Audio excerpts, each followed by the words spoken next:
आनंद चतुर्दशी का दिन है। आनंद चतुर्दशी की बहुत बहुत बधाई हो। केवल साल भर में एक बार आती है महाराज, वर्ष में केवल एक बार। जिस समय सुबह शाम दीपदान का फल नहीं है, रात्रि के मध्य में दीपदान का फल है, और वो है चतुर्दशी का। जिस दिन शाम के दीपदान का फल नहीं है, मध्य रात्रि के दीपदान का फल, चतुर्दशी का जो दिन है महाराज, इस दिन रात्रि को दीपदान होता है। और चौथा दिए तथा 14 दिन वो का दान। निवेदन है आप सबसे कि प्रयास घर के बाहर आप दीप जहाँ पर आपका जलाशय है, पानी का स्थान है, बाहर रखते और दीप तुलसी के क्यारे के पास रखते। बाकी के दीप आप घर के बाहर लगा। 14 दिन जिनको ज्यादा रोग हो, बीमारी हो, तकलीफ हो, कोई व्यक्ति वेंटिलेटर करा हुआ है, ऑक्सीजन लग रही है, उसके लिए भी ये लोटा पानी उसमें दूध मिलाकर 5 बेलपत्र कर चतुर्दशी के दिन उसके नाम का पानी आप समर्पित कर सकते हैं। अगर मंदिर बंद मिले तो पीपल के पेड़ के नीचे आप चरा सकते हैं। उससे 3 या 4 दिन में आराम लगना प्रारंभ हो जाएगा। निवेदन करूंगा, जिसकी किडनी गड़बड़ हो गई हो, इसका लीवर गड़बड़ हो गया हो, जिसको डायलिसिस चल रहा हो और छूट नहीं रहा हो, चतुर्दशी के दिन नदी के घाट पर, नदी, तालाब, सरोवर, कुआं, बावड़ी जो हो, उसके तट पर 14 मीप लगाकर पीपल के पत्ते पर शहद डालना और उसमें एक काली लिर्जी शंकर जी का नाम डालकर बोलकर उसमें चरा दे। उसी पत्ते की काली लिर्जी थोड़ा सा शहद घाट पर डाल दे और उस पत्ते को घर पर लेकर आए। जिसको डॉक्टर ने कह दिया डायलिसिस होगा, हम लीवर गड़बड़ हो रहे हैं, चतुर्दशी के दिन रात्रि को वो 14 दीप लगाकर जब घाट से आए, जिस व्यक्ति को रोग है, बीमारी है, उसको वो पत्ते समेत चटा दे और फिर जाकर जांच करवाओ, आपको उसका फल प्राप्त हो। पर विश्वास रख, केवल वर्ष में एक दिन चतुर्दशी का दिन ऐसा होता है जो रात्रि में 12 बजे से लेकर सुबह 4 बजे शंकर भगवान पर बेलपत्र चढ़ता। उस बेलपत्र को शहद की शीशी में रखा जाता है। जो बच्चा पढ़ने में कमजोर होता है, बुद्धि से कमजोर होता है, वो शहद कम से कम 2 महीना 3 महीने तक चिकाया जाता है, तब बच्चा बुद्धि और विद्या में तेज हो जाता है।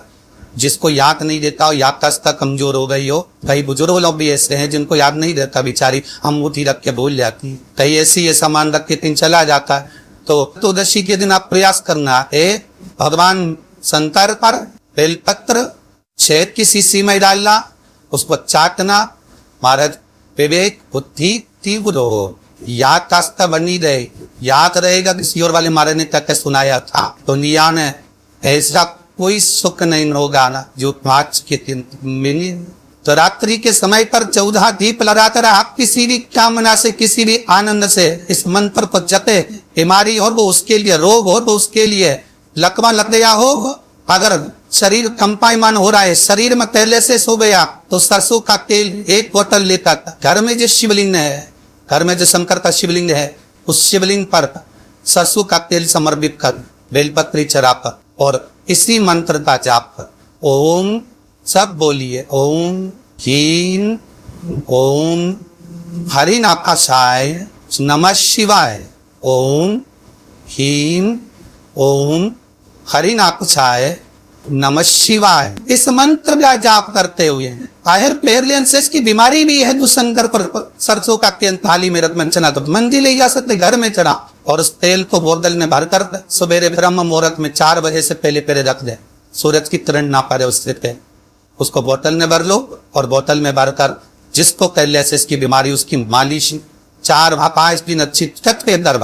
5 दिन बाद फोन करकर जब बताना कि चला कि नहीं चल, उसको आराम लगा कर इस मंत्र का जाप करते रहे। ऐसा कौन सा रोग जो आज के दिन सिद्ध ना हो। जिसको मिर्गी की बीमारी आती हो, चीत आते हो, में से थे ना जाता हो, गिर जाते हो, उसके लिए भी महाराज आज का दिन बहुत उत्तम कार्य।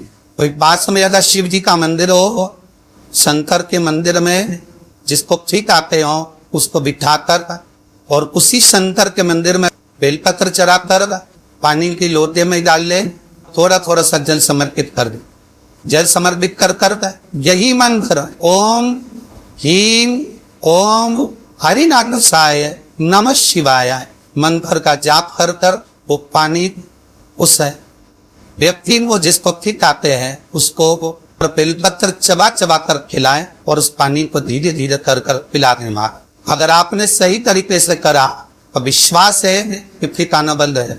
ये मंत्र की प्रबलता।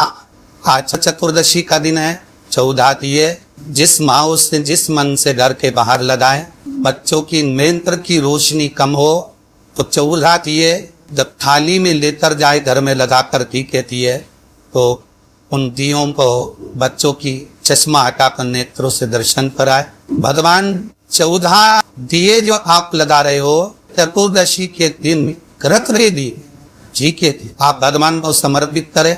जैसा स्कंद पुराण में वर्णन लिखा हुआ है, चतुर्दशी का शिव महापुराण में वर्णन लिखा हुआ है, वैसा वर्णन हमारे विष्णु पुराण में लिखा गया है। उसके अनुसार 14 दिए जो लगा रहे हैं उसमें 14 की 14 दिए लंबी बंदी के लगाए। ए भी दिया है बोल बाती का फूल बाती का जो दिया लगाएंगे घी का, उसको 14 दिए में से एक दिया आप निवेदन रहेगा कि घी का दिया आप लगाएंगे 14 दिए में से, तो आप मिट्टी का लगाएं चाहे आटे का लगाएं, जिस भी कामना से लगत 14 दिए में से जो आपका कोई व्यक्ति का जो दिया रहेगा उस पर आप थोड़ा सा एक कटोरी ऐसी रखकर देखना, उसमें जो कालोच बन उस कालोच को दूध में घोल कर देखना। और वही दूध जिस बच्चे की विवेक कमजोर है, बुद्धि कमजोर है, पढ़ाई में मन नहीं लगता या मानसिक विकलांगता का शिकार है, डॉक्टर कह रहे इस को प्रोग्रेस करने में थोड़ा समय लगेगा, ऐसे बच्चे को वो दूध जो केसर का हो जाए अर्थात भगवान के प्रिय की कालोच से वो दूध थोड़ा सा चम्मच 2 चम्मच शक्कर मिलाकर उसको पिलाने का प्रयास। दूध में शक्कर मिला लेना, आपके केसर का वो कलर अर्थात वही कालों सा दिए की डालना और उसको सुबह उस बच्चे को जब सुबह का दूध बना उसमें दे, उसके बुद्धि का विवाह प्रबल होगा, विकास आनंद। जिसके परिवार में पति पत्नी का झगड़ा होता हो, जहाँ अदालत तक बात पहुंच गई हो या बेटियां मायके रह रही हो, पति कहीं दूसरी जगह रह रहा हो, या किसी पति का या पत्नी का स्मरण कहीं दूसरी जगह हो, उस पूरे साल भर में आप शंकर भगवान की आराधना करते हो। केवल भगवान शंकर के शिवलिंग आधारी है, माता पार्वती जी का हस्तकमल ये शिवलिंग रखा हुआ। ये जलाधारी में से पानी बहने का स्थान, बीच में मोती शिलाएंगे जहाँ शोक सुंदरी विराज रही है, राइट में गणेश जी, लेफ्ट में कार्तिकेय जी और कोल जो भाग माता जी का हस्तकमल है। और ये जो शिवलिंग रखा हुआ है ये शिव का स्वरूप है। जहाँ पर भगवान शंकर का शिवलिंग रखा हुआ है उस स्थान पर मात्र जिस सती पत्नी का आपस में प्रिय चल रहा हो, अदालत में झगड़ा चल रहा हो, विवाद चल रहा हो, आपस में प्रेम समाप्त हो गया हो, एक दूसरे का सम्मान करना भूल गए हो, बात में झगड़ा करते हो, जरा जरा सी बात में मनमुटाव हो जाता हो, वो केवल एक कच्चे दूध की मात्र उंगली को भिनाकर अगर जहाँ शिवलिंग रखा हुआ है वहां पर केवल कामदेव रति शिव और पार्वती का नाम लेकर मात्र उस कच्चे दूध की मात्र उंगली ही फेर देते हैं तो उन पति पत्नी का जिंदगी में कभी विवाद नहीं हो सकता और कभी गलत मार्ग पर वो जा नहीं सकते। 35 साल के हो गए, 30 साल से ऊपर के हो गए, 45 साल के हो गए और जिनका विवाह नहीं हुआ है वो बेलपत्री की मध्य पत्ती पर केवल कच्चा दूध लगाकर ही भगवान शंकर को समर्पित कर देते हैं। तो अगली जो आनंद त्रयोदशी आती है उससे पहले उसका मंगल विवाह हो जाता है। इतना महत्व है आनंद त्रयोदशी। अभी गणेश जी विसर्जन हुए, गणेश जी को जल में विसर्जन किया तो आपके मन में प्रश्न तो खड़ा होगा, आया तो होगा कि गणेश जी के 10 दिन तक बिठाओ, नित्य पूजन करो, ने पाठ करो, ने अर्चना करो, ने 10वें दिन इनके विसर्जन कर दो और वो भी पानी में कर दो। पानी में विसर्जन करो तो ये कहां लिखा कि जल में विसर्जन करो? श्रीमद् भागवत पुराण की रचना जब वेद व्यास जी महाराज करने के लिए बैठे, वेद व्यास जी ने सुखदेव जी से कहा कि मैं मंत्र बोलूंगा, मैं श्लोक बोलूंगा, इसको लिखेगा कौन? तो सुखदेव जी ने बोला गणेश जी से विनती करो। गणेश जी से कहा कि आप लिखोगे? गणेश जी बोले मैं लिखने को तैयार हूं, पर बोलते बोलते तुम रुक गए तो मैंने भी लिखना छोड़ दूंगा, उसके बाद मैं भागवत को विराम दे दूंगा, मैं आगे नहीं लिखूंगा।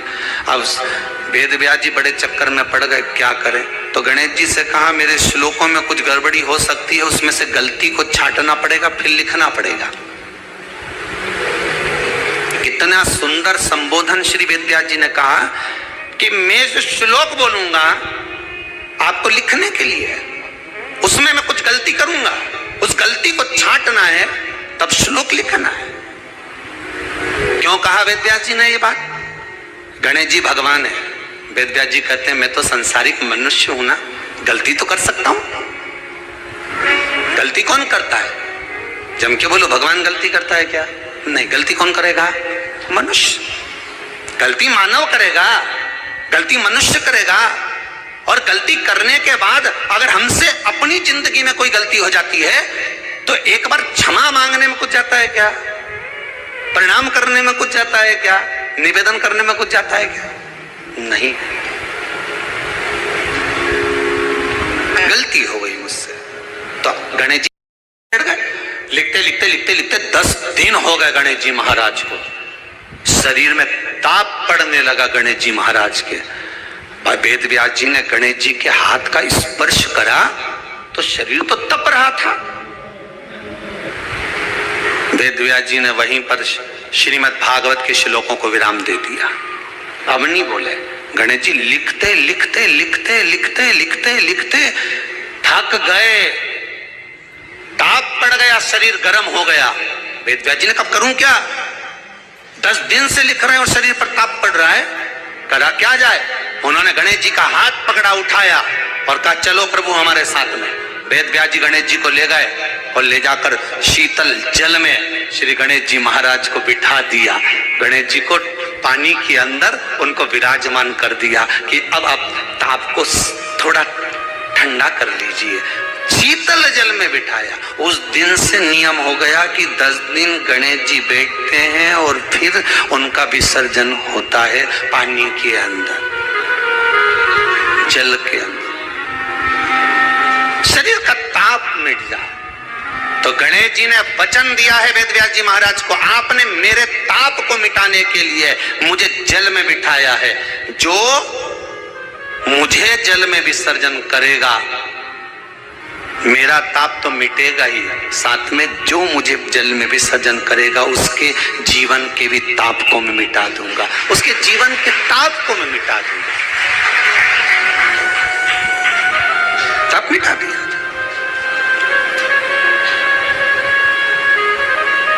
पर करो गणेश जी का विसर्जन, मना नहीं है वो, पर अच्छे से करो रे हो।